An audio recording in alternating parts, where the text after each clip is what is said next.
People are demanding that traffickers like you see behind me are using victims to supply it and sex in exchange for money. It's happening locally too. And this time it's in East Pennsboro Township at a hotel. For the first time, we're talking to Yasmin Cowan, and she tells us that in fact, this is not the first time that this is going on. Well, Jasmine, officials in Cumberland County say prostitution is in high demand, and this is the driving force of all of this.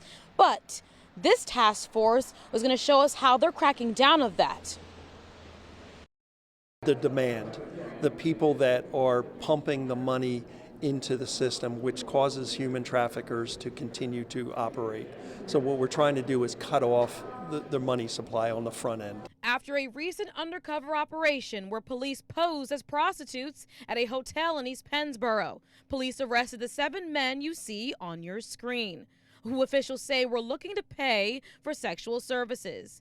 Police say they've made 100 arrests in the last 2 years, and the task force has cracked the code: social media. People running these operations put ads up on these apps, and people who are looking for this know which apps to go to. Once traffickers get the Johns to buy into their services, they meet the trafficking victims at local hotels, homes, or even in places that are hidden in plain sight. There are sites where the Johns, the customers, rate the particular sex workers and the services being provided. They exchange that information. It's a whole network.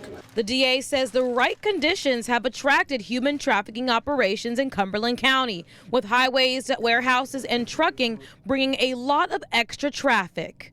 YWCA in Harrisburg, who works with human trafficking survivors, understands how it all runs. You know, this criminal industry would never exist but for demand.